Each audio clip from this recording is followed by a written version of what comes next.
We'll get started. Welcome everyone to our Gardening in the Right of Way webinar tonight, our third and final Healthy Yard webinar from our spring series. We're so glad you could join us. Last week for our rain garden design webinar, it was pouring rain, kind of gross out, which was topical as we were discussing rain gardens and why we need them.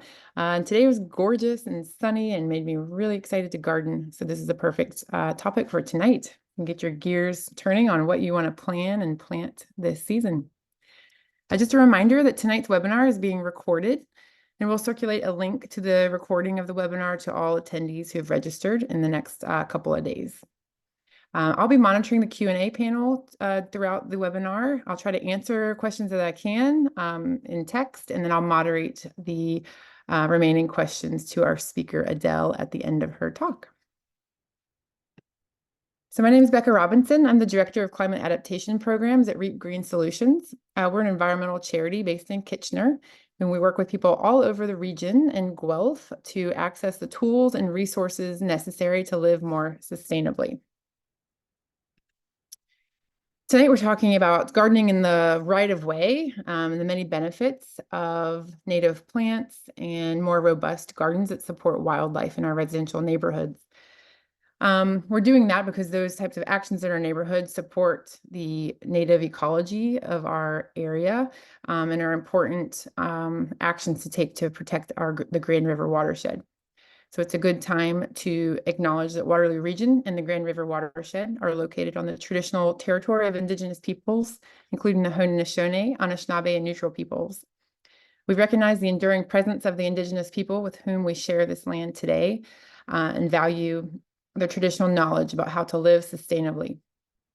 As an organization, Reep's committed to engaging in the necessary learning, building of relationships, and action required to work towards reconciliation between Indigenous and non-Indigenous peoples in our community. This webinar series, including tonight, is sponsored by the City of Kitchener as part of our Rain Smart Neighborhoods program. So we're working throughout the City of Kitchener to make small interventions on private property that will promote health in the Grand River watershed. You can see here all the properties we've worked with so far in the past 2 years of the program, meeting with homeowners on site and through workshops like this and other in-person events we offer throughout the year to develop projects that promote native plants and manage stormwater where it falls. So reducing the amount of stormwater runoff that reaches the Grand River ultimately. If you're interested in learning more, you can take a look at our website, reepgreen.ca/rain-smart to learn more about this program and to see if you live in one of our target neighborhoods where we're doing on-site consultations this year. I also wanted to share 2 more things before we start the real meat of the webinar. Right now, we are in the midst of our Blumenbach Native Garden Kit fundraiser. So we have 3 native garden kits, one for sun, one for rain, and one for shade.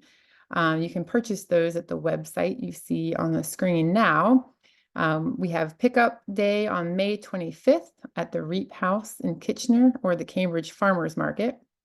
And each kit comes with 15 native plant plugs that are specially curated to look nice together and to offer an array of bloom times. So you're supporting pollinators from mid to late spring till late or mid to late fall.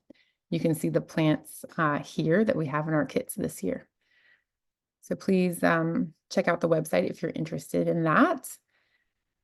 And we also are offering our backyard tree planting program in the municipalities you see here. So Kitchener, Cambridge, Waterloo, and Guelph. This is a full-service tree planting program that comes with a consultation from an arborist to help you pick the right tree for the right place, as well as a full-service planting after the consultation. And the cost of the consultation and the planting is subsidized by these municipalities. So if you're interested in checking that program out, please visit our website as well and register your interest, and we'll contact you very soon to book a consultation.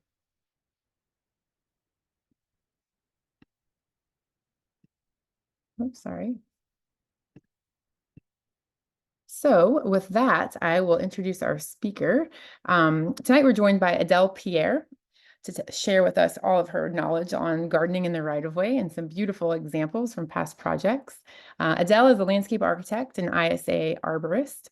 She leads an award-winning design firm specializing in the creation of beautiful, low-maintenance landscapes. Mindful of the effects of climate change on our natural systems, Adele incorporates native plantings in all projects to provide habitat for pollinators, build healthy soils, and manage rainwater. So thanks so much for joining us, Adele. I'll stop sharing and hand it over to you. Thank you. Here we are.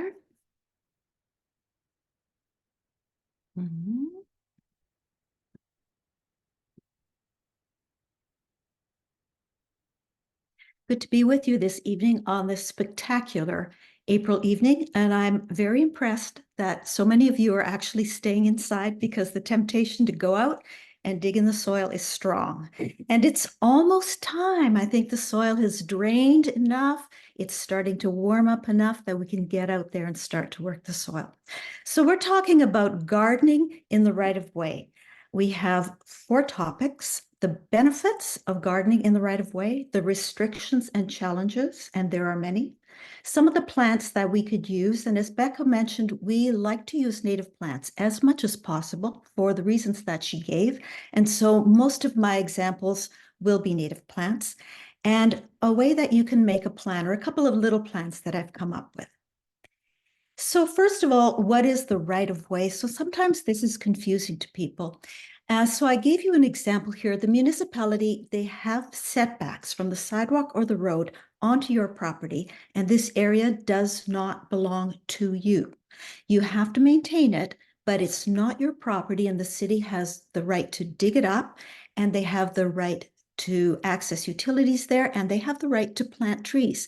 So much so that now the city of Hamilton, being very forward thinking or very vigorous in their attempts to increase the urban canopy, is now telling homeowners they have no choice whether or not to have a street tree. The city forestry department will just come and put one on their yard, and that's it. So that little piece of land belongs to the city. So here's an example here. This is a property of a friend of mine in Waterloo, and this was the survey made many years ago, and there is the property line. So it looks like that would be where the street is. But in point of fact, this is a map from the an interactive zoning map from the city of Waterloo and Kitchener.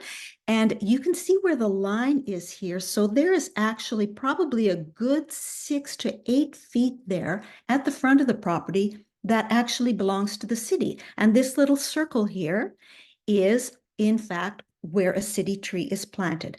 So it's not just boulevards between the sidewalk and the road that belong to the city, but there is a right of way within the property, and there are restrictions there. So this is straight out of the City of Kitchener bylaws saying what a right of way is. And they divide your property from adjacent land if an adjacent property owner places any object, such as landscaping items, blah, blah, blah, it's considered an encroachment. And if you look down to the examples, that sounds a little terrifying because obviously they don't want you to dump yard waste, but planting or maintaining gardens, trees, and other landscaping is on there as well. So you may look at that and think, am I going to get dinged for putting plants in that right of way or in the boulevard between the street and the sidewalk?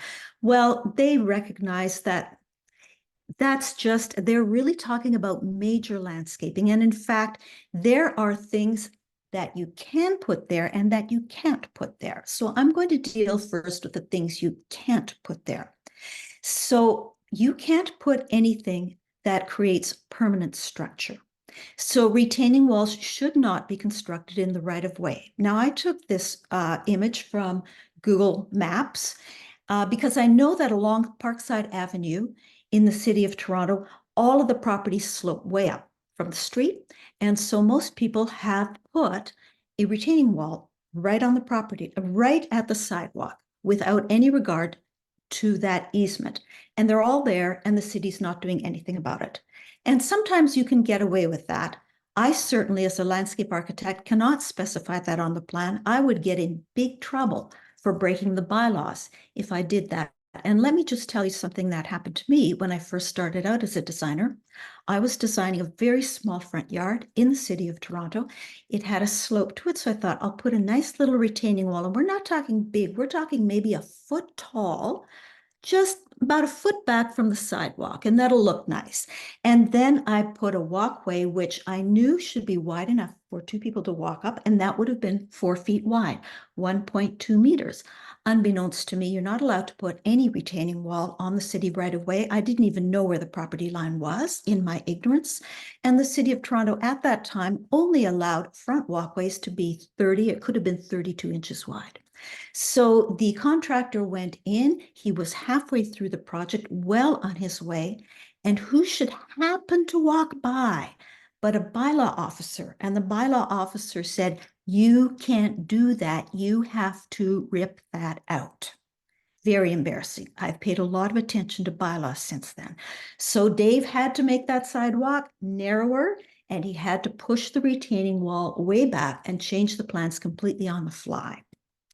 The other thing that's very contentious is fences. They are not allowed on the right of way. Now, this one is over the property line, and I know that because a property I'm designing is right next to it. And the right of way goes about 8 feet back, right close to the building, and they want a fence, and I can't put it there for them. So I actually called the city and I said to them, but everybody else has one on this road. Why can't we? And she said very honestly, you're not allowed to have it. We don't have enough bylaw officers to enforce it. But if somebody complains, we go and check it out. So it's just good to know this looks very innocuous. You understand why they did that on a corner lot, but can't be put on the right of way. The other thing that one needs to be incredibly mindful of, and again, this is also in the major part of the yard, not just on a boulevard, is site triangles. And again, this is from the City of Kitchener's zoning bylaw, and you would have to check out which zone all of these are in, but they measure back from the corner, whether 6 meters or 3 meters, that depends on where it is in the city, and they make a triangle, and nothing within that triangle can be high enough to cause difficulty with sight lines. And this is a huge one because I'm sure all of us have been going to turn left on a street and you have to go right out into the intersection before you see if it can be safe. Somebody's going to put a big blue spruce there right on the corner and you can't see by it and it's not safe. So generally plants into those site triangles, it depends on the city. So I always say check local bylaws, not just the city, but sometimes the neighborhood. It can be anywhere from 2 feet high to maybe 30 inches, but no higher. And if there's a tree there, the stems need to be cut so that there's 1.2 meters or 4 feet clearance there so that people can actually see past it. So these are safety issues. There is no wiggle room with this, whatever. You may do it, but you're just creating difficulties if you do. So this is not a boulevard. This is part of somebody's property. It's a right of way. It's in the right of way, and we transformed it into this. And why did we do this? The benefits are immense. We're increasing biodiversity. We've got a lot of, you can see a lot of one kind of grass just bordering it, but that's basically the barrier and that's holding the dirt in.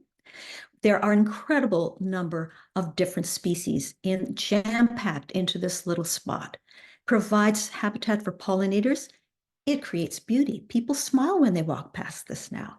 And it manages stormwater, whereas water used to come off of their little walkway and go right across the lawn and onto the sidewalk and into the storm drains. It's now stopped and absorbed by these plants. So creating these plantings are wonderful. The restrictions. So I'm going to spend just a little bit of time on this. I may not go to these links because I'm out in the country and our internet recently has been very bad. very, very bad. So I'm not trusting it. Rogers has been out here working on, they're not, they've got about 20 feet on our property, but do check your local bylaws, first of all. But a little strip like this, guaranteed, does not belong to you. Safety is absolutely paramount. Number one, before anything, safety is important. The sight lines are important. You need to keep your plantings below 2 feet in height, and that is going to be pretty much every municipality. Make sure you can see toddlers behind the plantings. That's how I put it. You know, my grandchildren live on a street where everybody plays in the street and they just run out and play. And a little 2 or 3-year-old is not looking for traffic. They're running out and people need to be able to see them. Don't mound up the soil in the middle. I know lots of people like to have that look when they're gardening, but what we're trying to do is keep the water in that little strip of soil to water those plants. The water must not run off into the street or onto the sidewalk. The other thing is to keep the plantings away from the base of the trees. It's always useful to find your property line. If you don't have a survey, you can always go to an interactive map. Here's the City of Kitchener interactive map. Let's just see if we've got enough internet here. And you can zoom in just about anywhere and you can see your property line. So it's those lines, there's the building, there's the property line. It's not absolutely 100%, but it's close enough. So when you're zooming in, and you can take a measurement there and find out exactly how far back is the right of way. So the first thing is to always know where your property line is. Now, remember I said that Kitchener said no major landscaping in the right of way. And just to prove that they're only talking about major landscaping, things that would interfere with anything that they had to do, they've got this Love My Hood recommendations for boulevard plantings. And you can find this in just about any city. Waterloo will have it, Guelph, Hamilton, Toronto, Oakville. The resources for this kind of stuff is just amazing. But you do need to still watch yourself and do your research. Some of these need to be taken with a grain of salt. So for instance, on this list is the gray-headed coneflower. It's a beautiful native plant, but it grows 3 to 7 feet tall. It has no business being in a little 2 or 3 foot boulevard planting. So make sure when you look at this, you find out what the mature height is, because you'll just look at that and you'll say, okay, I'm taking this list. I'm going to the nursery. I want one of these. Always first of all, by the botanical name. So even if you can't pronounce it, doesn't matter. I'm sure I pronounce a lot of them wrong after being in the industry for a long time. Always go by the botanical name and find out what the mature height is for all of these plants. Huge challenges. These boulevards between the road and the sidewalk are often called the hell strip because the plants must be tolerant of foot traffic. People are going to walk over them. Compaction, when people walk over them. Road salt, snow piled up, dog urine, tree roots, dry conditions, vehicle exhaust, tons of issues. So anything that goes into these small urban spaces needs to be as tough can be. Often we will use prairie plants because they can survive in drought or they can be inundated with water. So this is not the place for a rhododendron. This is not the place for anything that's even remotely fussy. Your stuff needs to be tough. And then there are things like if they pour new concrete sidewalks, by the time they wash all of that concrete, the pH in your soil, which is probably already high, is going to go higher and higher and higher. We also need to consider, do people park here? And do they have kids? What's it going to be like for them to get a kid out of a car seat if your boulevard is planted with no place for them to move? So lots and lots of consideration.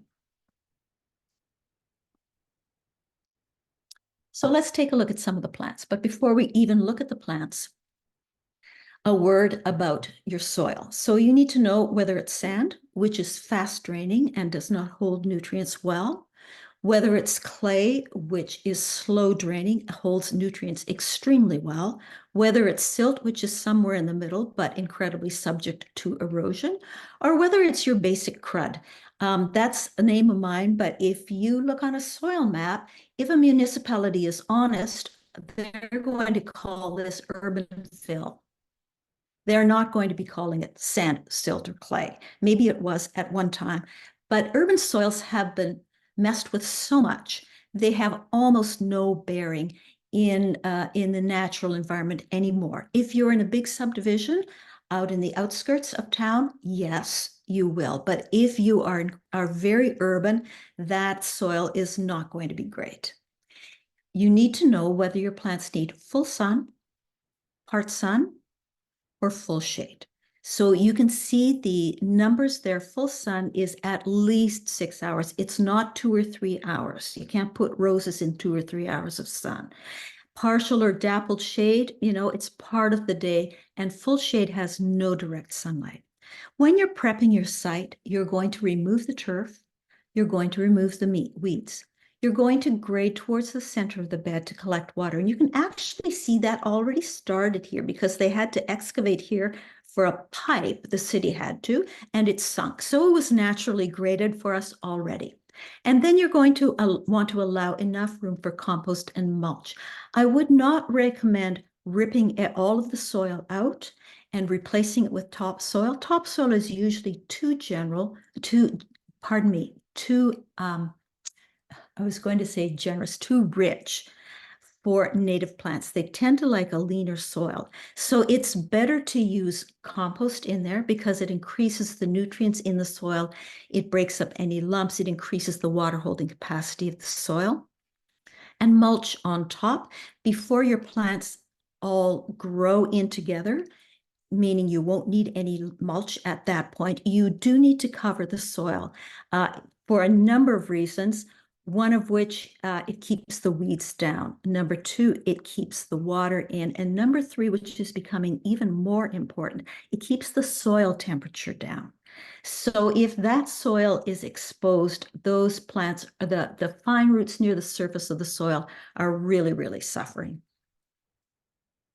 Do not plant a tree. Usually every talk I say, if you only do one thing of value in your life, plant a tree, preferably an oak. It supports 436 different species, but in this instance, it's not good. So this was taken in Vancouver.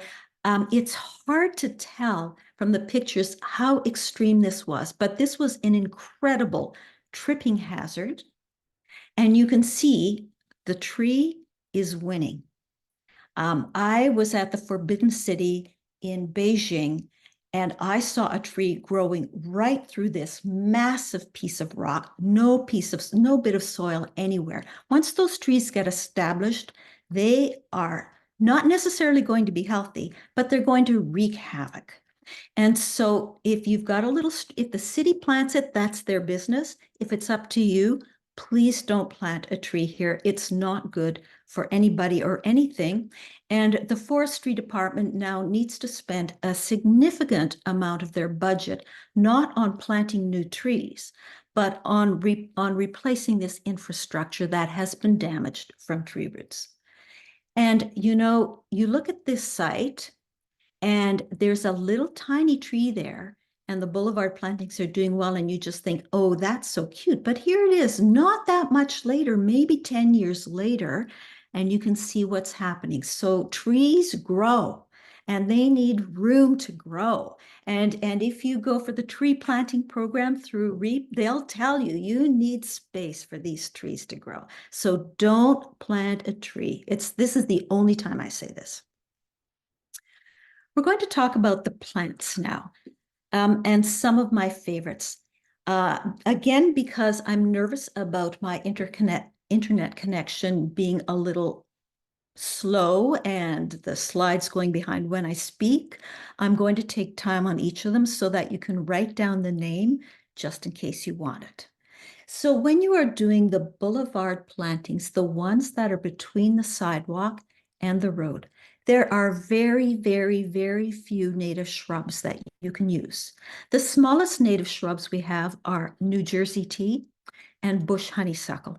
And both of those will quite easily grow to a height of 3 feet. You're going to have to keep whacking them back, and that gets discouraging.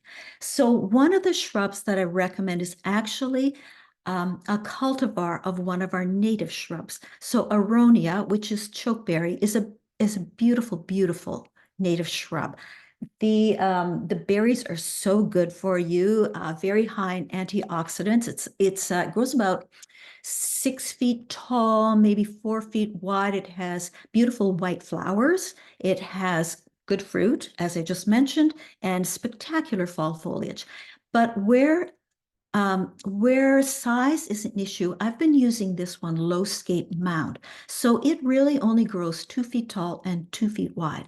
And you still get the very pretty flowers, you still get the fruit, you still get the spectacular fall foliage. I also use this as a substitute for a hedge instead of boxwood, because boxwood, it has no bearing on any native plant here in North America. And also we are having it's a beautiful plant, but we have boxwood blight now, which is spreading all through the nursery trade. So this is one shrub that I would recommend. There are also low growing junipers, but they do spread like mad. So we're going to take a look at some plants that do well in the shade first, because that's usually where I get the most questions. People know plants that grow in the sun. The shade, that's a little less well known. There are a couple of ground covers that are extremely aggressive, and maybe you don't want aggressive, but sometimes you do need that. So if you've got a small space, you've got a tree growing there, and you've got heavy shade, you might want to try one of these two or a mixture of both and let them duke it out and see who wins. Maybe they'll mix beautifully. But the woodland strawberry, Fragaria vesca, there are two kinds of running strawberries. Again, you get the flowers for the pollinator, the fruit for you and any other animals who want it, and beautiful fall color and foliage. Both of these will spread well, cover the ground. You'll have a carpet of green. If somebody walks over top of them, they will basically shrug it off, as long as it's not constant foot traffic. Very few plants will be able to manage continuous foot traffic, and we'll talk about that a little later. Couple of other really nice shade plants. One is the woodland phlox. Lovely, lovely blue flowers. I get a little upset when I see some of the phlox that have been hybridized. Now they're these neon colors like neon pink and neon blue and purple. It's like an assault on the eyeballs. I mean, I guess they're nice in their way, but really this is the way they occur in nature. It's beautiful. It's a shade plant. It's subtle. It will get powdery mildew. It will. You just cut it back and it will start again. Carex pennsylvanica, or oak sedge, is one of those very useful plants, right up in the category with a non-native, otherwise known as hosta. Very, very useful plant. The oak sedge, you'll want to plant it closely together. It creates these nice mounds, really, really lovely. It's as tough as can be. Again, it can be in sun, in shade, it can compete with roots, and it has this really cool flower. It's going to happen pretty soon. So an interesting plant. So woodland phlox and oak sedge, very nice. Goldenrod has a bad rap. If you do the stiff or the upright goldenrod, it will take over your life. I know, because I let it go into one of my plant beds and now I only have goldenrod. But the zigzag goldenrod is very well behaved. And if it actually stood upright, it would probably be 30 inches or 3 feet, but it doesn't do that. It just bows down along the ground, and it makes a beautiful swath of color. And here you can see underneath, this is wild ginger, Asarum canadense, wild ginger. So a nice shade pairing that would work well and all be within the height limits. These ones sort of, some shade, some sun, but I particularly like these. Penstemon hirsutus, or hairy beard tongue. We have two native penstemons in this part of the world. There's also Penstemon digitalis, from which the dark towers and the Husker red are hybridized. But again, when you're dealing with the native plants, by and large, you get these more delicate colors.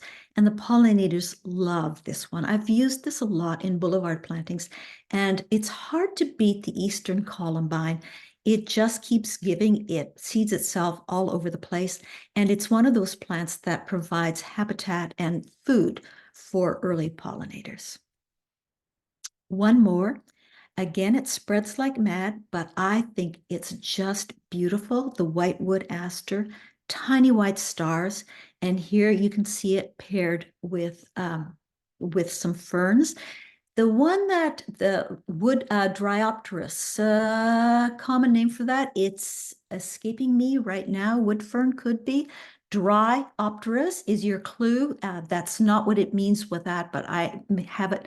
That's a way of me remembering that it does well in the drier sites. So putting the whitewood aster together with this, so you can imagine these two together, maybe with some of that Canada ginger under there. So you've got a nice subtle planting, and you've got a diversity of foliage shapes. We don't need all color all the time. I put this echinacea here because it's nice and compact. It's not as showy or as vivid as the Echinacea purpurea, the purple cone flower that everybody knows and loves. But again, look at it's growing in gravel. I am putting together a planting plan for a verge next to an alley that is basically just gravel. And I'm going to use this echinacea because it's tolerant of drought. It tolerates the high alkalinity. It can do well in sun, part shade. And most importantly, it is food for many, many species of native bees. So very modest, but you pair it with other things and it will do a great job for you. We are going into the more sun-loving plants right now. This is a personal favorite of mine. I may say this about every plant, just don't pay any attention to that, but I love the lance leaf tick seed.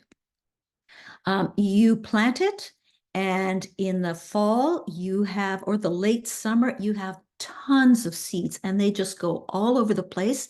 And if you don't want them there, you just pick them out and transplant them somewhere else. They are what I would call a very generous plant, and the pollinators love it. And it's just so cheerful.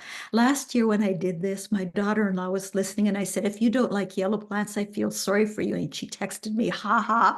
But I love the yellow plants. They cheer you up so much. And this Coreopsis is just a 100% winner.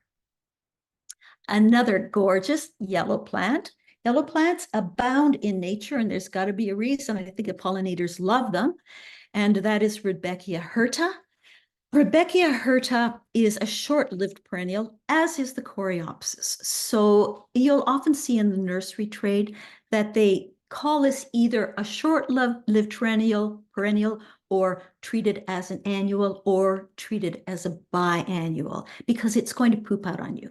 So you can just keep planting it, but that is our native Rudbeckia. Very many times I will go for the Rudbeckia fulgida, which is native a little farther south from here. But as we know, with climate change, the species are coming farther north, so I don't feel too guilty about that, because this one is going to stay in place. It's going to look good and behave all the time. So a straight winner. Blue plants, what's not to like about them? So I did not know the smooth aster until very recently. I was completely in love with the New England aster, which of course is a more purple color, but it is hard to do justice in a picture of what this looks like. a multitude of starry shaped flowers. They're not huge. A beautiful, beautiful blue, less purple than it looks in this picture, a blue and a true gold center. And it's quite late blooming, so for late pollinator feeding, it's wonderful. It mixes beautifully with other plants. It kind of has a stem that comes up on its own, and then it will fall over. So there are a number of things you can do with these plants that kind of fall over. So Echinacea purpurea would be like that. Your sedums might be like that. So by Canada Day, you're basically going to cut them way back. Cut back at least a third, and then they'll start to branch out. The other strategy with plants like this or with Echinacea is that you plant grasses with them, and the grasses prop them up. But I kind of like it when they just flop. It's a nice look. Blazing Star, we have many, many of those in Ontario that are native. I keep putting them in dry spots and they do all right. And then I discovered that they actually prefer more moisture. But they are pretty interesting looking. And this is not a lie.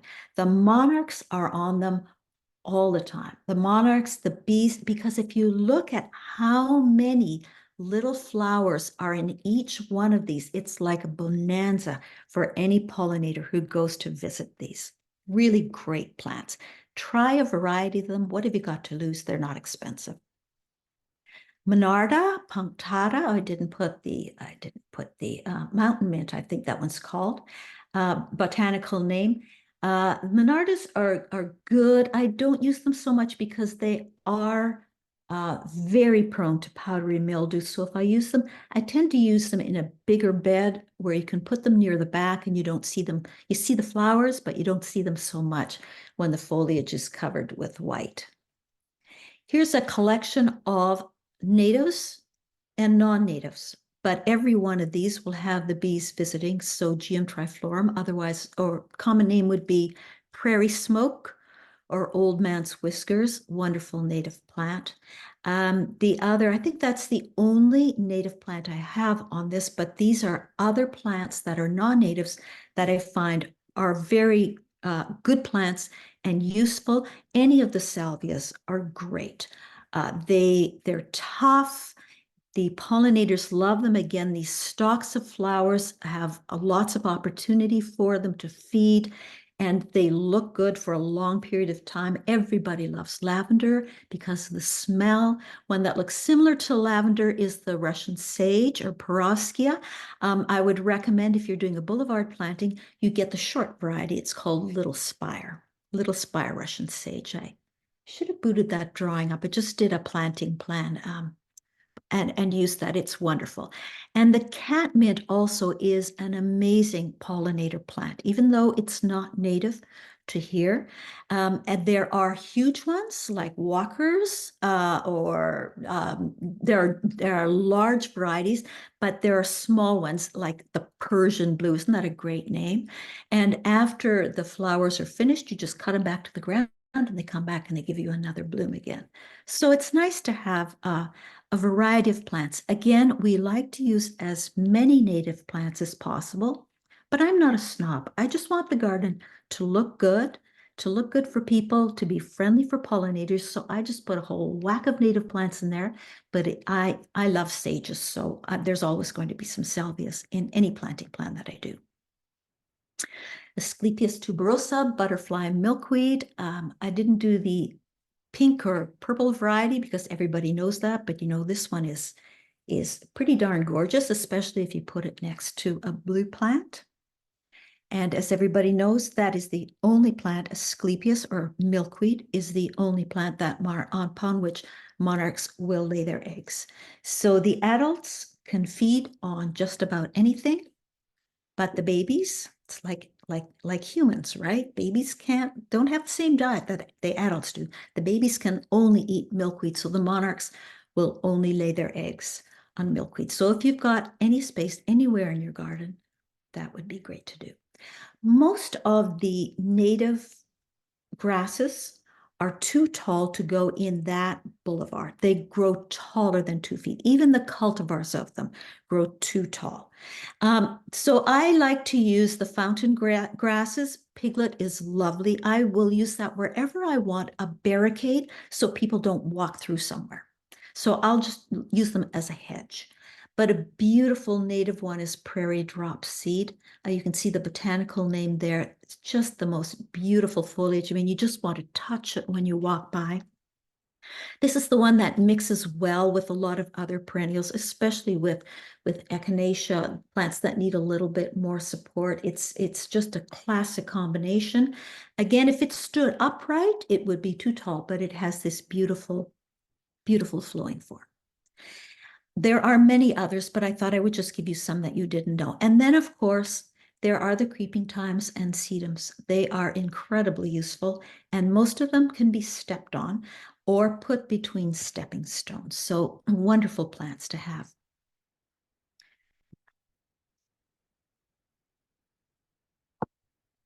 I'm just going to show you some of the considerations you might want to think of when you're putting a plan together.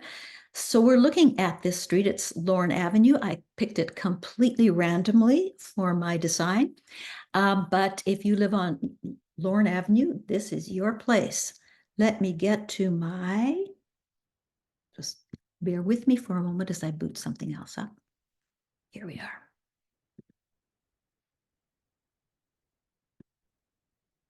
Okay, this is my design software. I'm hoping this works well and you can see everything. So this is the neighborhood that I was looking at. So you can see here the numbers, you can see the property line. So anything between here and here, and I think it's about, I think I measured it, it was something like, well, let's just check it out, shall we? That's almost 6 feet, belongs to the city. I didn't deal with that here. I just dealt with the right of way. So let's get rid of this base map. So this is the neighborhood we're dealing with. And you can see I did one across from the other.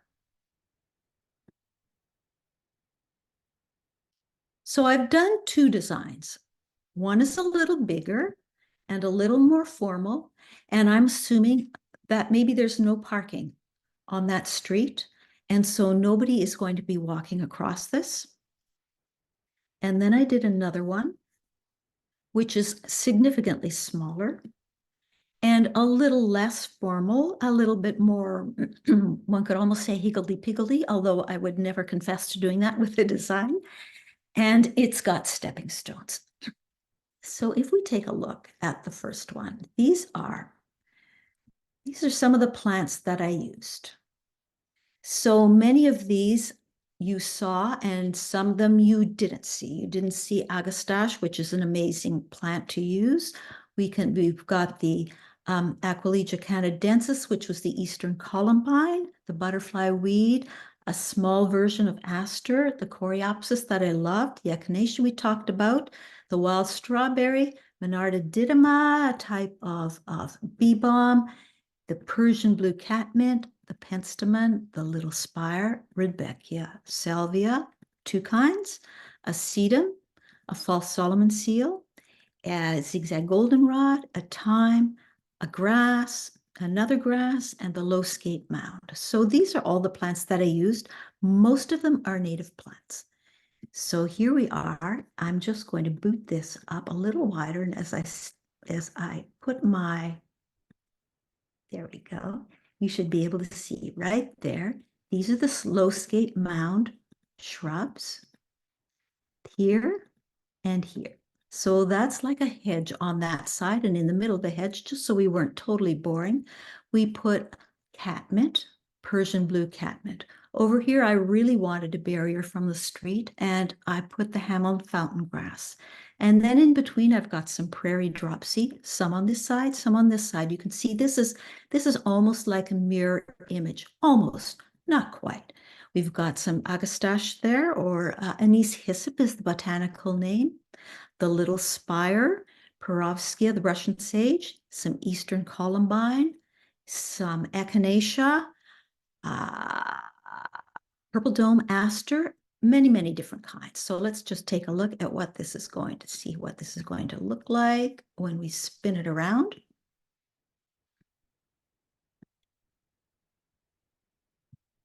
Isn't this fun? I love designing in 3D. And so, this is a machine generated image, so it's a little hard, but you can get the impression that it's very, very orderly. So your most anal neighbor would not complain about this because everything on the edges is nicely lined up. And then in the middle, you've got a little bit more of a mess. But one of the design strategies that we really like to use is, I'm getting this out of the way because it's just taking up too much space, is repetition. So if you have a planting bed like this, you've got some echinacea here and you've got some echinacea there to get some cohesiveness through the site. Let's go back and take a look at the other little bed. And this one, I'm thinking, okay, somebody might be getting out of the car there. They need some room there. There might be a baby seat there. I would say that if people are parking in front of your house, figure out where they generally park, because in a neighborhood, I find people generally park in the same spot, and put some stones there. So again, I've got a variety of different plants here, but I'm just going to spin around right now to show you what it looks like. So of course, this is much more informal. And you've got lots of room to get out of the car and through the garden and to your house. And I also did this one as a shade. So you can see now if it were shade plants, very different look. It's much more subdued. So we've got some goldenrod there and some penstemon. Let's go up top and take a look. I used a lot of zigzag goldenrod here. So just trying to, this is more like using massive ground cover. So quite different from the other design.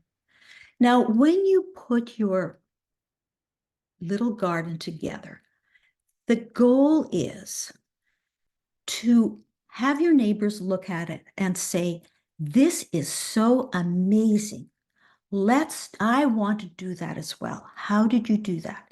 Because if we do on this street, on this block of Lorne Avenue, this planting bed, I'm pretty sure I booted up, was 230 square feet. And this planting bed was 100, there we've got it right here, 101 square feet. And then this one, let me just Command Z here and add this one. Now we're up to 334 square feet. Now just keep your eye on that number there up in the upper corner. If this neighbor also did theirs,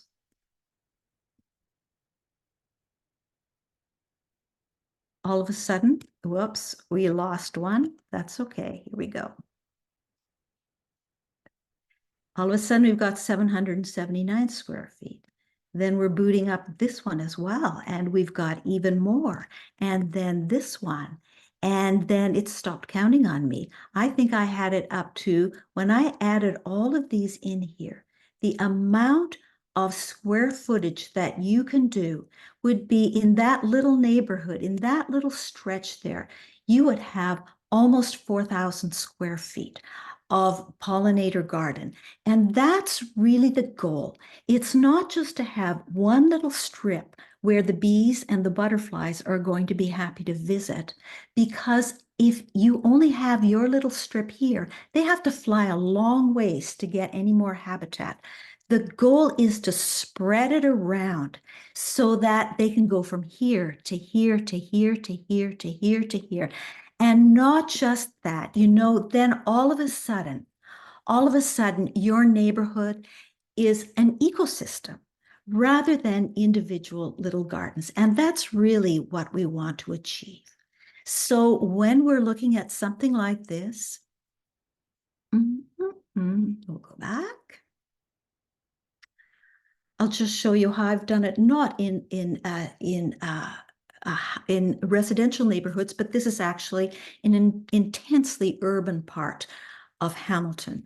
And so this became this, and it became a community planting event in front of the library. We actually had grass on this site, but these other ones were 100% complete and total broken up concrete.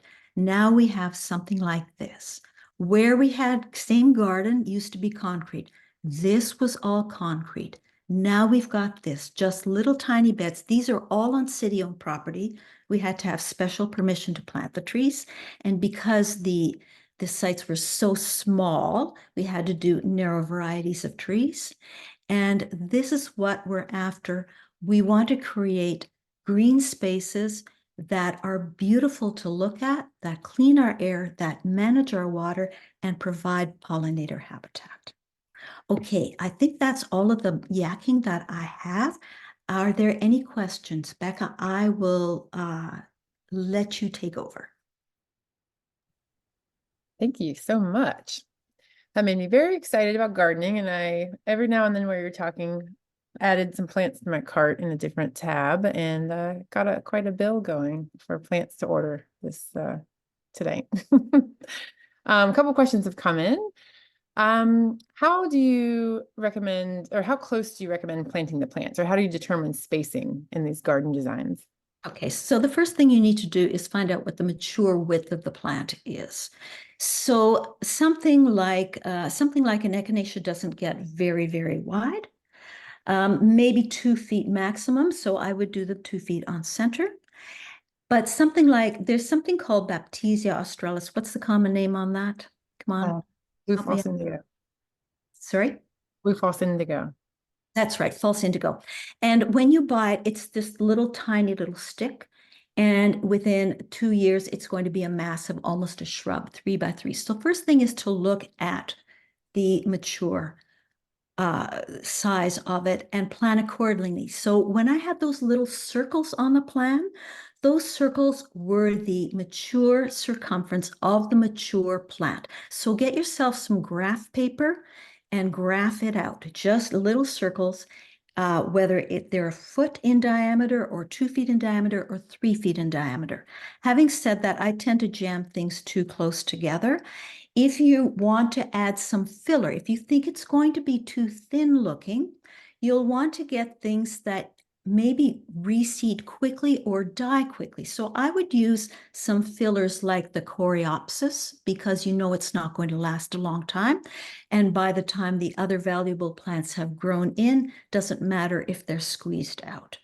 Or some of the woodland strawberry or something like that to fill in the gaps. Generally, people plant plants too close. So again, find the mature size, bearing in mind that plants are individuals, right? Graph it out and maybe go just a little closer. So if they're 2 feet on center, you might put them 18 inches apart because not everything's going to live. So I do everything by scale. Absolutely. I don't do any guesswork. It's all by scale. Great, thank you. I answered one in writing, but the question was, any recommendations or the best places to learn more about native plants? The recommendation I gave was the Network of Nature, which is a aggregation of native plant nurseries you can look up. But do you have any additional ones to add, Adele?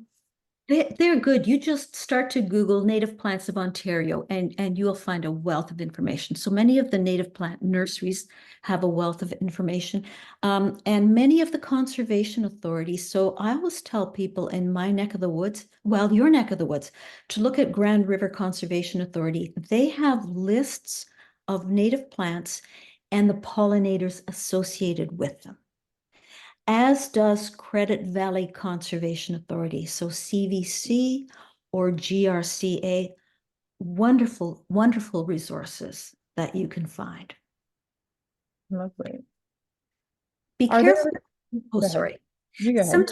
Sometimes, there's a wonderful garden designer that I follow, and Benjamin Vogt, and his site is Monarch Gardens, and it's quite great. But he lives in the plains in the U.S.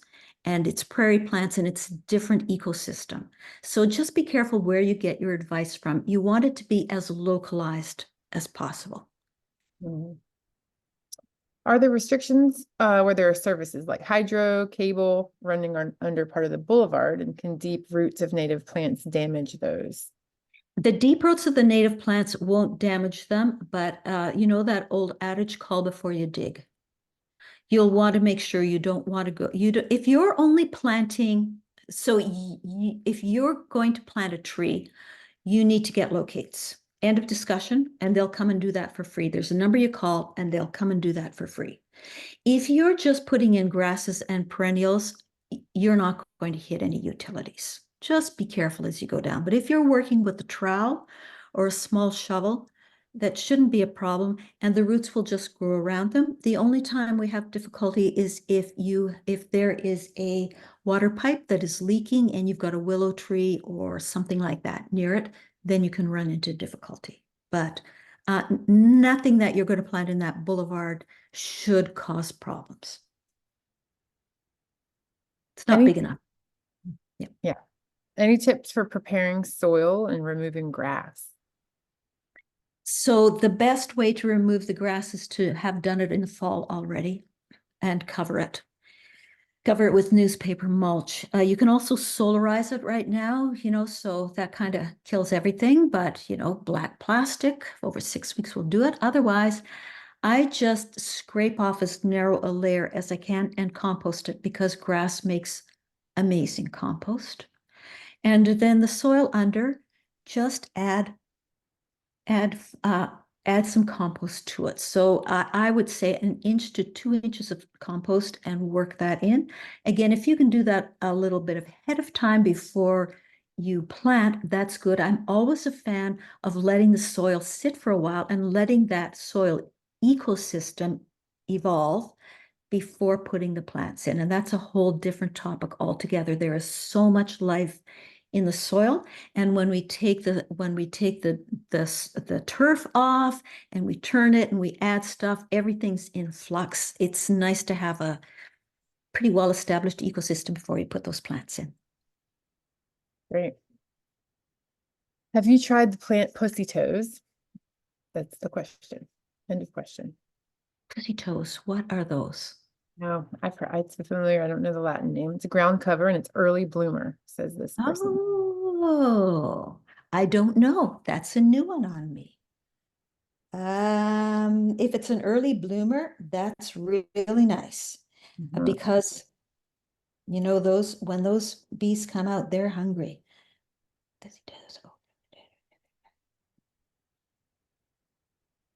Oh, she says it's starting to bloom now. Oh, there it What are is. about like very Alternaria. Oh, it's in the aster family. oh, Nice, nice. I say this to the professionals as well. Try everything. Like, try stuff and document it, and then let other people know. Um, you just never know what you're going to find out. Like, I live on a big property, so I never plant less than 3 of something. And I planted 3 blue muffin viburnums, lovely, viburnum dentatum. One of them did spectacularly well. One of them was okay. And the third one just pooped out. They were planted within a meter of each other. They came from the same nursery stock, same everything. So you just never know how things are going to work. This is a Liatra spicata, or a blazing star. And the nursery tag says that it's going to grow to maybe 12, maybe 16 inches tall. Well, we planted a whole whack of these on the most busy, blighted site in Hamilton, between a massive parking lot and a busy road, and those suckers grew to 4 feet tall. There's just no accounting for what a plant will do. I would just encourage you to not plant anything too tall, to not plant anything that's on the invasive species list, like no vinca at all. I don't care what you say about that pretty blue flower, no vinca. Nothing on the invasive species list, and as many natives as you possibly can. And apart from that, you're really going with your personal likes and your personal tastes. And keep it tidy, because I may like a mess, but not everybody does. And again, we want to get as many people as possible planting as much as possible. Excellent. Good message to leave off on. That was the end of the questions. There's one comment someone made I thought I'd just say aloud for those who can't see the Q&A potentially, which is Blooming Boulevards in Mississauga has a great website with great native plant lists for sun versus shade. They're all suitable for the boulevard. So good additional resource. They do. Oakville also has a great resource, and Guelph. Yeah. City websites, they've got a lot of resources, Cool. and the more local, the better. Yeah. Yeah, absolutely. Great. So thank you so much, everyone, for joining us. Thank you so much, Adele, for all the inspiration and information. I'm very excited to garden in my property, and I hope you all are as well. So thanks, everyone, for joining us. Have a good garden season. That's right. Bye. Bye, everyone.